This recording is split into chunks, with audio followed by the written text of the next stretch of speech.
préfère qu'on me tue avec mon honneur qu'on me déshabille avec mon désnoseur. Et si j'étais une ordure? J'ai pas envie de répondre à cette question. Il n'y a qu'un arabe qui peut écrire une tribune comme celle-là.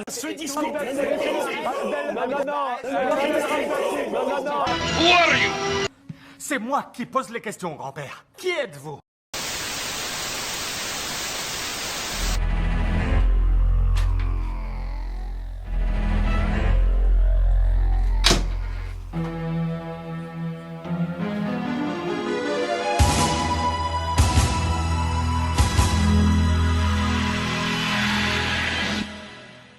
Hey, shalom alaikum, ça va? Alors, pour l'occasion et pour le plus grand bonheur des puristes, je revais ma tenue d'imam 2.0, Cheikh YouTube, Ibn Mozilla, Ibn Google Chrome.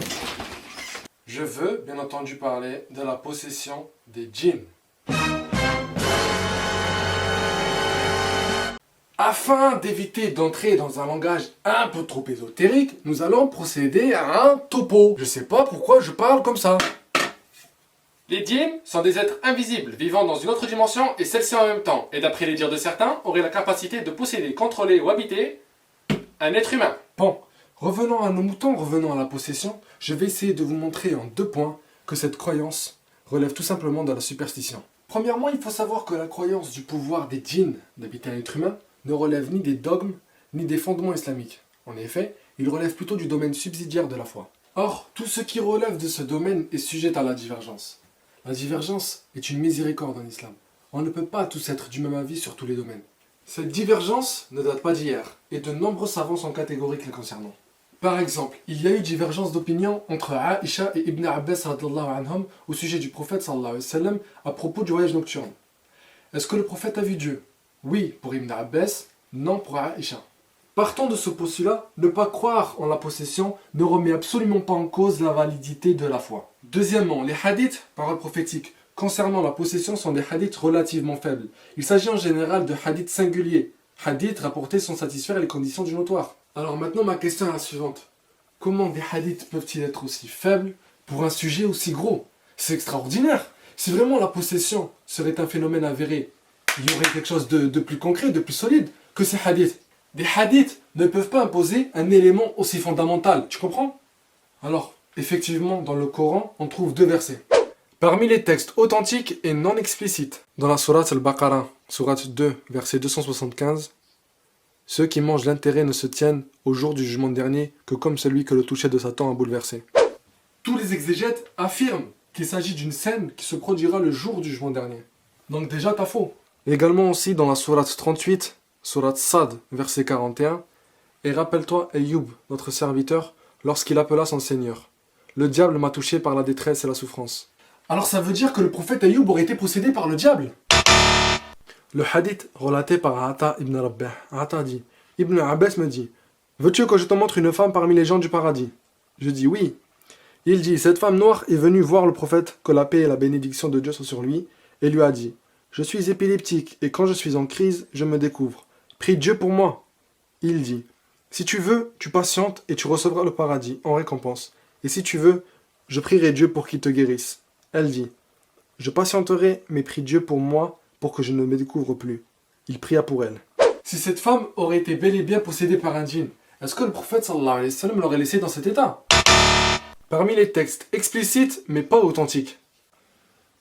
Les frères, rapprochez-vous. Faites, formez un cercle. On va parler d'Allah.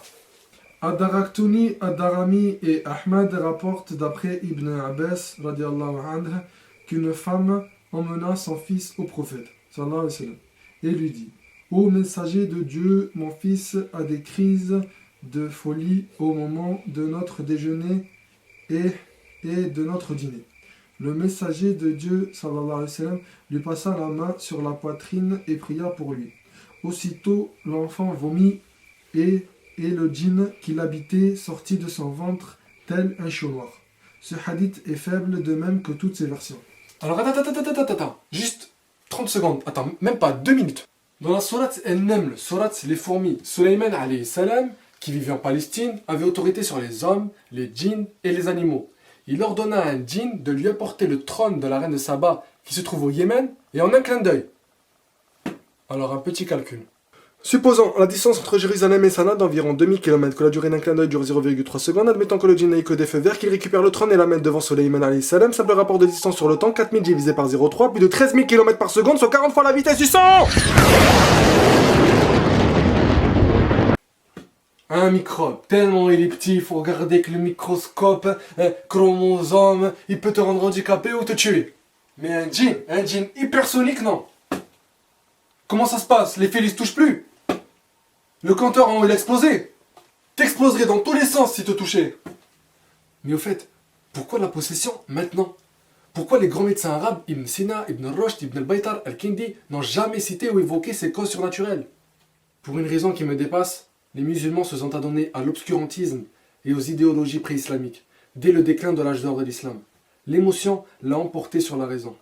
Et c'est le plus gros problème, je pense, de notre communauté, le manque d'intelligence émotionnelle. On réagit au quart de tour à la moindre rumeur touchant la Kaaba. Mais quand il s'agit d'innocents qui se font massacrer par milliers, plus personne ne lève la voix. Bref, c'est pas le sujet. Pour revenir au djinn, ce qui est explicite et formel, c'est que la relation entre djinn et humain se limite à l'insufflation. Dans la sourate Ibrahim, la sourate 14, verset 22, « Et quand tout sera accompli, le diable dira, « Certes, Allah vous avait fait une promesse de vérité, tandis que moi, je vous avais fait une promesse que je n'ai pas tenue. Je n'avais aucune autorité sur vous, si ce n'est que je vous ai appelé et que vous m'avez répondu.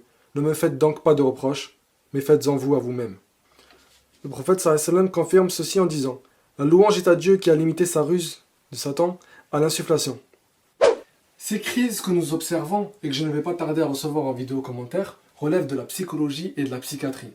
Avant le développement de la psychologie et de la psychiatrie, et n'ayant aucun moyen rationnel d'expliquer ces crises, les gens ont cherché des explications surnaturelles et les ont imputées automatiquement au djinn. Au jour d'aujourd'hui, et sans rentrer dans les détails, on sait qu'il s'agit de schizophrénie, du morcellement du moi, de l'hallucination auditive, etc., etc.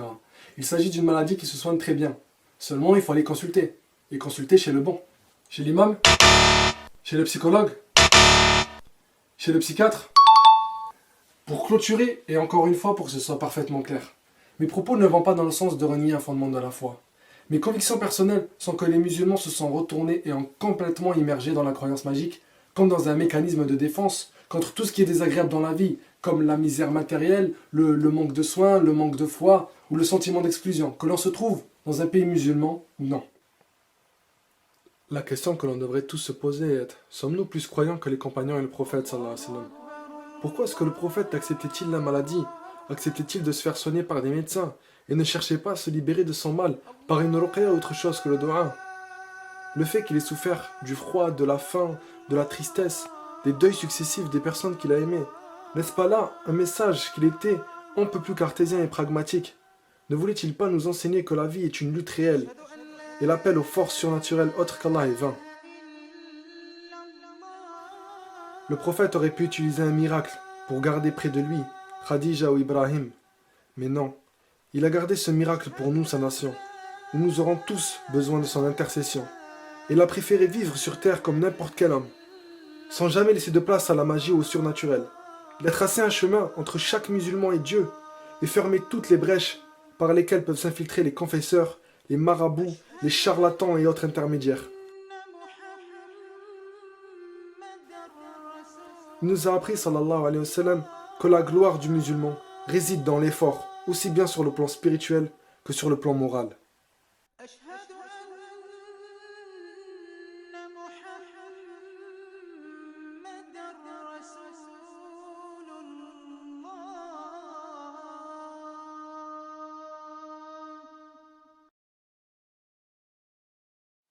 Voilà, en espérant que je ne me suis pas trompé, je préfère terminer par Allahu A'lam.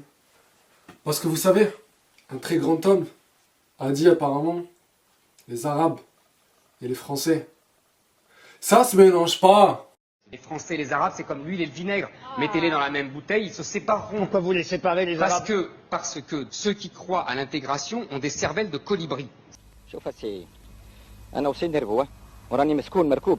Il faut pas